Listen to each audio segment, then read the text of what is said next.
According to the white slave masters themselves, they used a 5-step program to keep us in control, and they still utilize that program today, and it's very effective.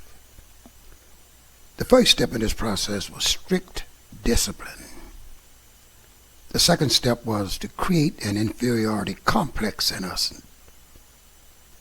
The third step was to create a sense of powerlessness in us, and at the same time create an awesome power within themselves.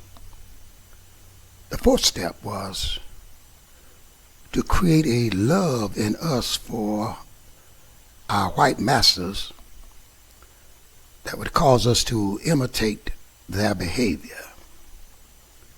The fifth step in the process would create a total dependency in us on white folks. Now, the first step, strict discipline, created fear in us. Fear of the whip, bleeding backs, and all of that kind of trauma. And after slavery, they continued this strict discipline and maintaining this fear within us by first, immediately after slavery, burning us at the stake. And then from the 1890s to the approximately, well, today, lynch us and hang us from trees.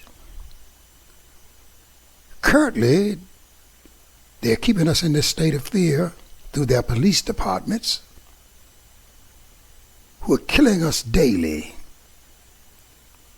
especially through our young men and young women, one every 8 to 9 hours. So they're maintaining this sense of fear within us and control. Then the inferiority complex. They created a very low self-esteem in ourselves by their treatment of us during slavery, making us slaves and raping our women in front of our eyes and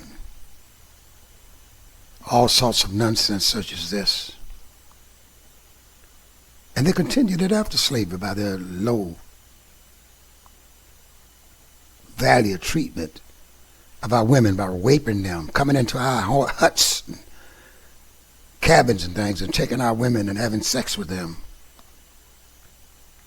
And while we knew they were having sex with them, which helped maintain this inferiority complex, or kept a low self-esteem in ourselves throughout slavery up until today. Then they maintain that sense of powerlessness in us by creating bombs and different kinds of guns and using them on us and allowing us to witness them using them on other people. They showed us we could not do anything because we didn't have weapons, that we were powerless. And they, at the same time, maintain an awesome power that is still being played out on us today through the police departments, through the armies, through the executives and corporations and businesses. Then they taught us and still maintain our love for them and our imitation of their values. They tell us we're ugly. Black women have nappy hair and they're ugly. That they have big behinds. They ain't Jemimas. And that the ideal was the white woman.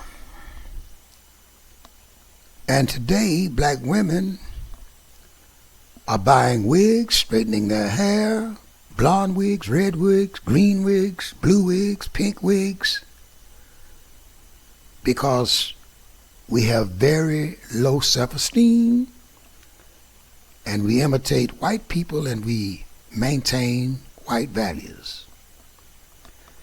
Then they created a total dependency in us upon them during slavery, and they still keep it going. They do everything they can to block us from getting into businesses, to becoming independent. We tried that during the time immediately following slavery, which is known as Black Reconstruction. But they saw fit to destroy this period and put us back in a state of dependency, which still goes on today, and they maintain it and orchestrate it. So you see, my brothers and sisters, we are still on lockdown, and we are dependent upon them. And these 5 steps all work together. What they work together on is primarily fear, which holds it all together, which makes us obedient, which fills us with fear. And then this dependent personality disorder that we all manifest in our lives today. It is a pervasive and excessive need we display by not taking care of ourselves that leads to our submissiveness and clinging to white people and making us fear to separate ourselves from them because we have low self-esteem and don't believe we can do anything for ourselves. Consequently, we have difficulty disagreeing with anything they say or anything they do